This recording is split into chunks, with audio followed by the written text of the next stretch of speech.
Oke, Assalamualaikum warahmatullahi wabarakatuh, Sobat Safety. Kali ini kita coba mau bahas terkait bagaimana menentukan bahwa kualitas air itu bagus atau tidak. Karena parameter dalam pengukuran kualitas air itu biasa ada tiga.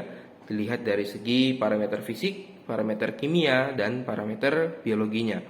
Nah, untuk kali ini kita akan coba membahas dari segi parameter fisik dan juga kimianya. Karena biasanya kalau untuk melihat parameter biologi, misalnya ada E. coli di dalam air itu membutuhkan uji lab terlebih dahulu gitu. Baik, pada kesempatan kali ini kita akan membahas beberapa alat yang biasa kita sering gunakan untuk mengukur kualitas air secara fisik dan juga kimia.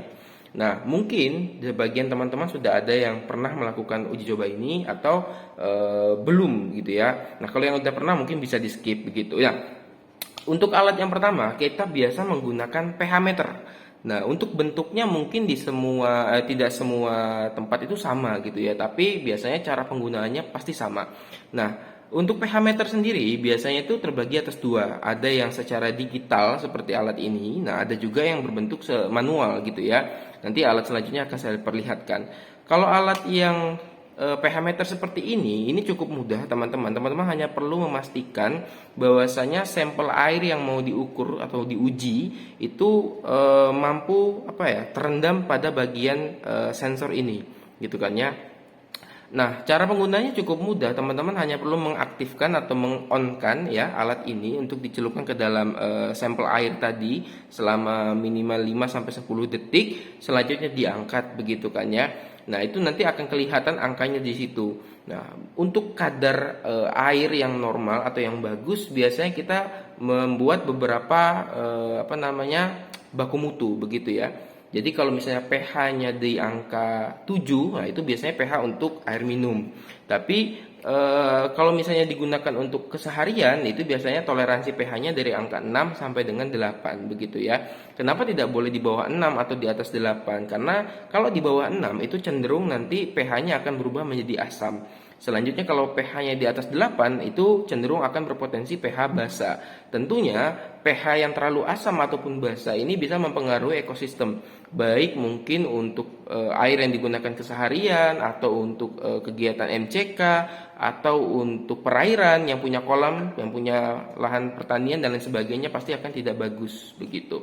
Untuk itu biasanya direkomendasikan pH-nya itu di angka 6 sampai dengan 8. Itu kalau menggunakan pH meter yang digital seperti ini. Selanjutnya ada menggunakan pH strip gitu ya. Untuk mekanismenya kurang lebih sama, teman-teman hanya perlu menggunakan satu strip saja. Jadi bentuknya seperti ini, kurang lebih ya. pH strip seperti ini. pH-nya ini akan nanti dicelupkan ke dalam sampel air yang mau diuji, begitu ya.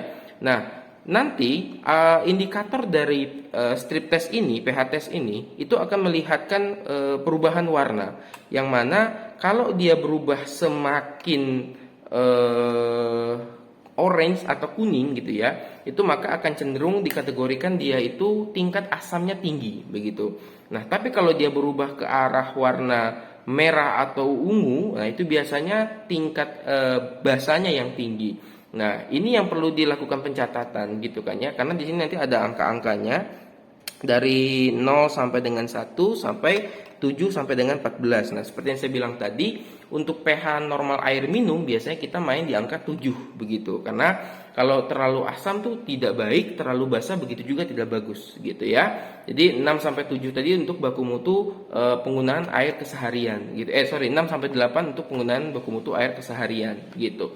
Nah, yang terakhir, karena saya bilang tadi parameternya tidak hanya fisik saja begitu ya, ada juga pengukuran secara kimia gitu ya. Kalau fisik kan teman-teman bisa melihat dari pH, terus bisa melihat dari suhu, dari warna, tingkat kekeruhan air tersebut begitu kan ya.